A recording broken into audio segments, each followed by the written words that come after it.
Alright everybody, welcome to another episode of Unique Adventures. On this episode we are taking our brand new 2022 Rockwood 2109s. We are doing a complete conversion from lead acid to lithium. We've got a new charge controller going on, we've got new wiring going in, and we've got a battery relocation happening. And we're going to take you guys along with this and show you what it takes to get this Minilite up to speed. But the first thing that you need to do before you start working on this electrical system at all is coming through here, disconnecting that shore power, making sure that your batteries are disconnected so you've got no power into your rig, especially when you start getting into those electronics. So we're going to go through here real quick. We're going to start running some of the wiring and take the stock fuse panel out and getting it ready for that charge converter conversion. So let's go ahead and head on inside. Alright, so we're in the Minilite. We have gotten a lot of the wiring already started. Got the fuse panel with the charge converter already out. So we're going to go along here and show you guys exactly what we've done so far. Alright, so we are inside. As you can see down here, our panel is removed from the wall here. And I'm going to tilt this guy up here so the charge converter on the bottom there is what we're going to be replacing. We've got a WFCO unit to go into its place. When you do that, you also have to replace this whole board, which is going to be really good. It's going to help us with upgrading this wiring. Right now we're only 6 gauge to the front. We are upgrading all of this to 2 gauge per our needs and our wattage recommendations. So we have already started running that wire, and we are running it all the way from the back to the front. Now it wasn't too terrible, and we're going to start maybe more with the front end here. We ran all this wiring inside. So as you can see down here, there's a panel that goes over the top of this to hide a lot of the factory wiring. We have opened that up, and so we're going to run the primary all the way through. We're going to relocate the batteries into the front pass-through. So we're running that line all the way under the slide area here. It's going to run all the way down. So we've already got it all the way ran under the couch, all the way through this space into the bathroom, under the sink here. You can see that red primary wire going right under there. It goes under the shower, and that part wasn't hard. It only took like 20 minutes. Took me over an hour and a half to run that wire from right underneath there, behind here, over to here. And you're going to say, well, you should have used the fish tape or something like that. Well, I did. It's very tight quarters in there. It is not the easiest thing to be running wires, but regardless, we got it done. So taking that primary from the back here all the way to the front, where we're going to go into the pass-through and show you guys kind of what it's going to look like in there. Okay, so now we're back in the front of the trailer here where the front pass is. So we're going to come in here, and there's a surround that goes all the way around this. I'm going to link a picture of it right over the top here so you can kind of see what this looks like from the factory. So this wall goes all the way out. We're going to be able to put these batteries right behind here, which is going to be really, really optimal. And then we'll run the wiring, because we're going to run new wiring to the inverter, which is right conveniently there. So we're going to go right from here over the top and over here.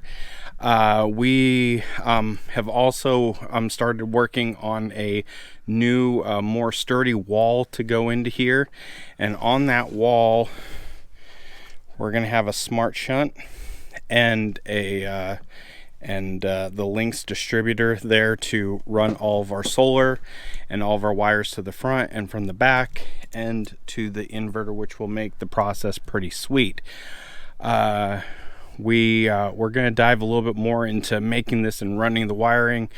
We should hopefully be ready here in the next couple of days to really get moving on this. But I think the next thing is where we've been working on getting this wall built, and we're going to be able to mock simulate in our garage what the system is going to look like.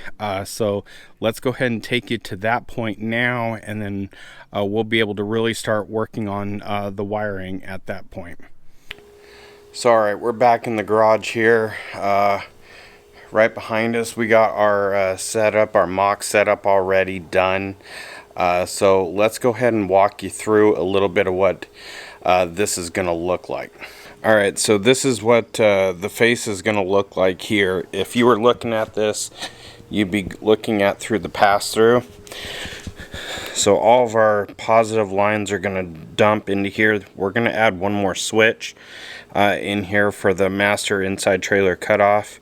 It's going to go, everything's going to go into the Lynx distributor. Positive is going to wrap back around into this guy for a battery cutoff. And then, so there into the battery cutoff, and then from there going into the back where the batteries are going to be kept. And then the batteries will be connected to an inline fuse there. Positive, positive, negative, negative, alternating what sides get the first amount of load to make sure we equalize the battery out. And then all the negatives will dump right over the top of our Victron smart shunt. So now the fun part comes. We get to run all the wiring, and this is the good part about doing it in here away from the trailer, is we can wire probably about 80% of this here, and then we will be able to take it out and finish the rest of it. So we're going to get on to wiring.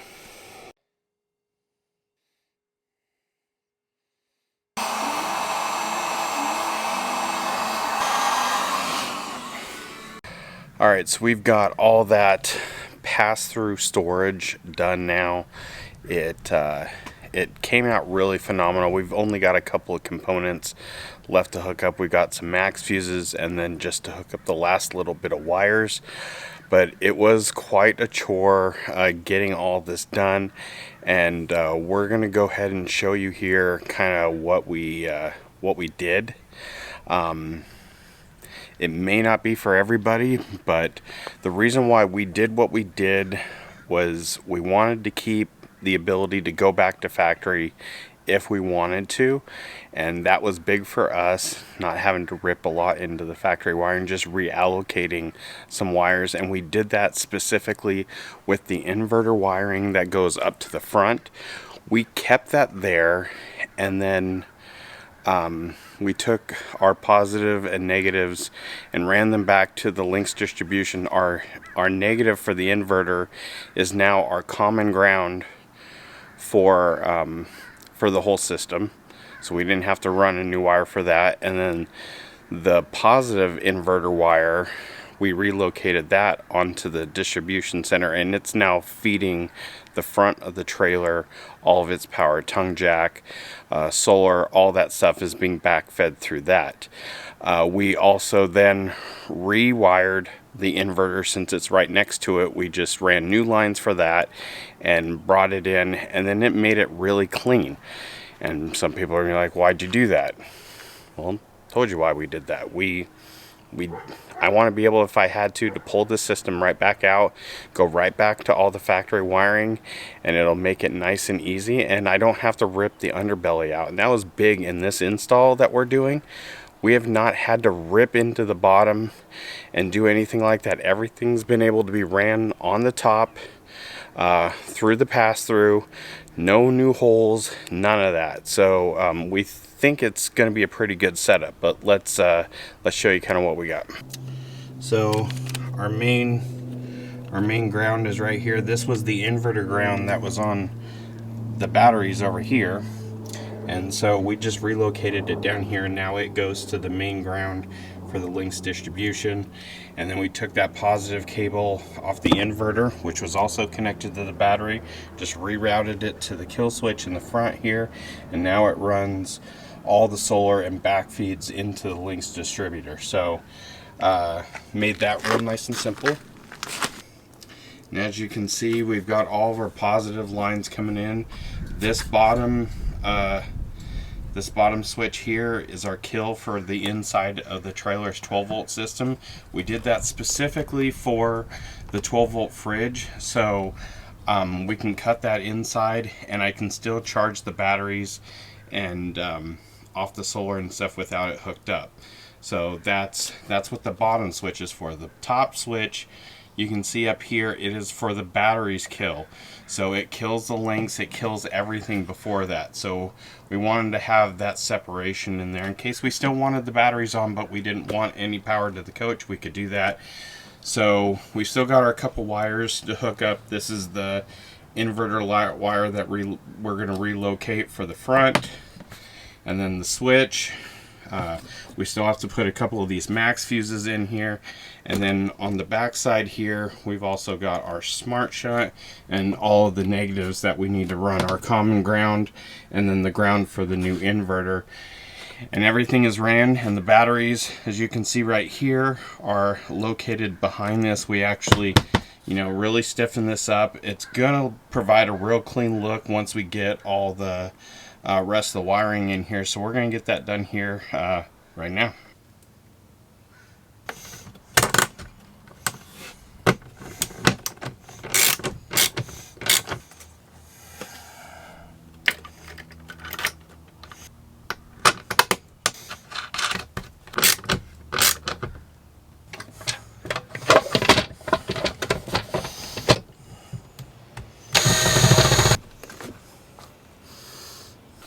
Okay, so we're back inside now. We got all that front done.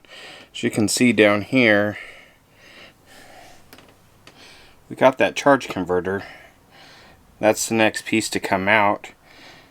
You've got the couple wires, 3 wires up there on the AC side of the house, and then the positive and negatives on the DC side. That'll disconnect. And then we got that lonely wire. That is the last piece to connect everything to the front.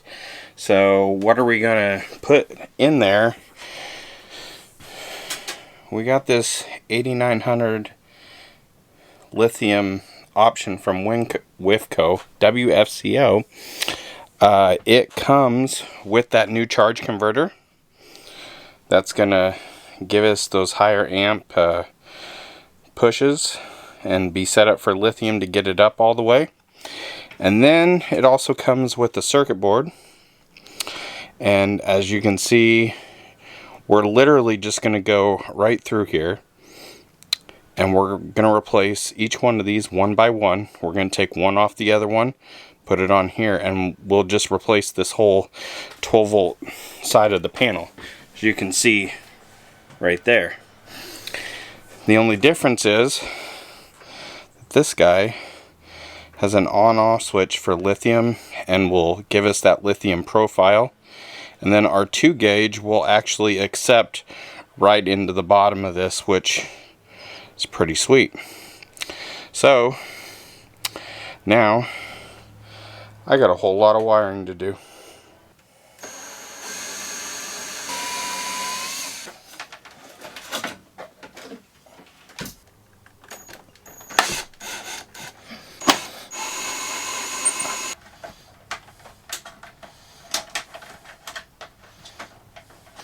Charge converter is out.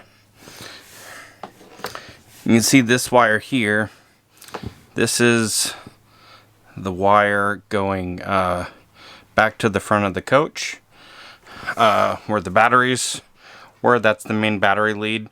We're just going to cap this guy off and just leave it here. It will be replaced with that 2 gauge line. Positive, negative. Negative is the white. Positive is this pinkish red. And then you got your 3 wires on this side. Your ground, your common, and your hot. And so we're gonna do that next. We're gonna take out this whole panel, and it should just pop right out the bottom here. We just depress this. This will all come forward, and then we just start converting all those wires onto the new circuit board. Get that ground set up. We'll be in business.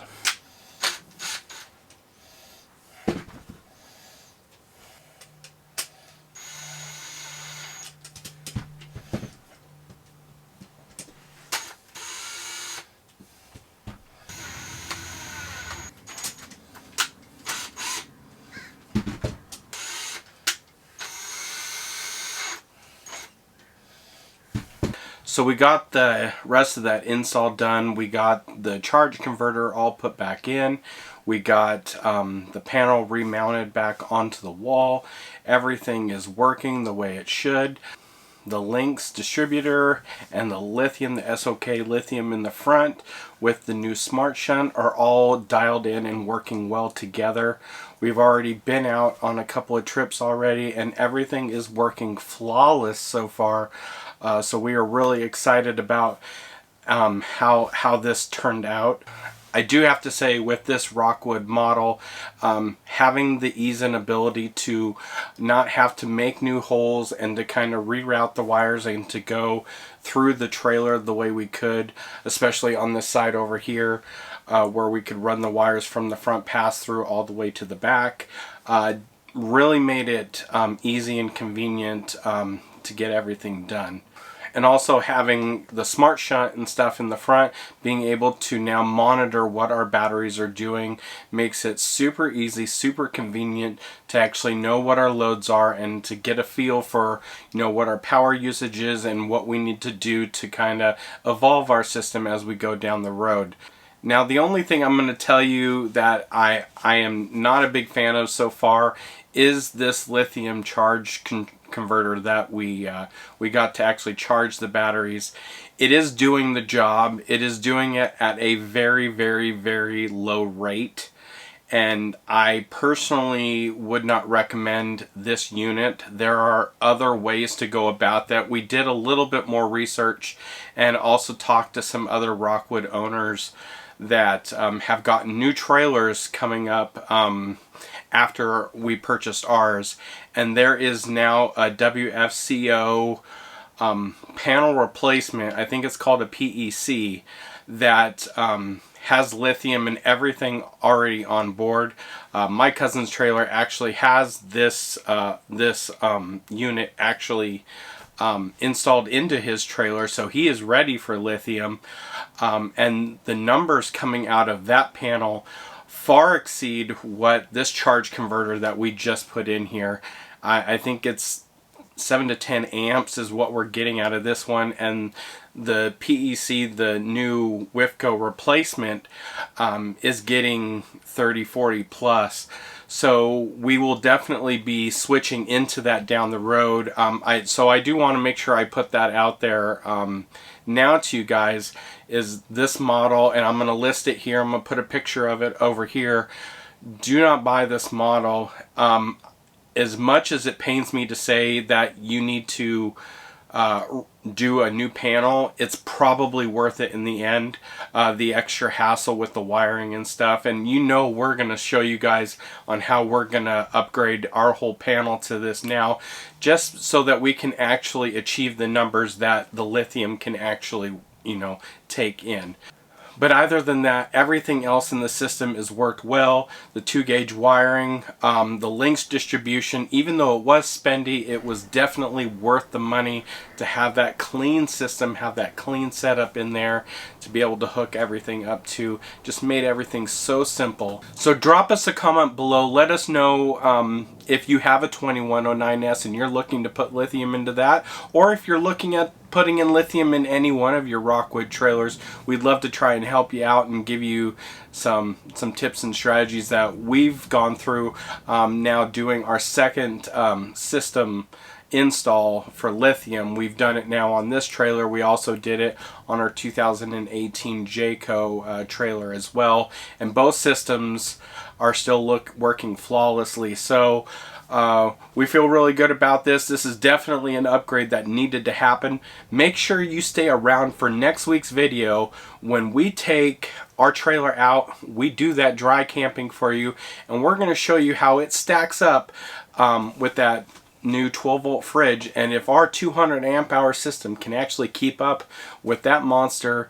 You definitely won't want to miss that video coming up next week after this video. So make sure hit that thumbs up, hit that like button, make sure you're subscribed to the channel so that when we put lithium all over this trailer and we show you guys all the different components that we use and putting in these new batteries and helping you with that RV modification process, you won't miss it.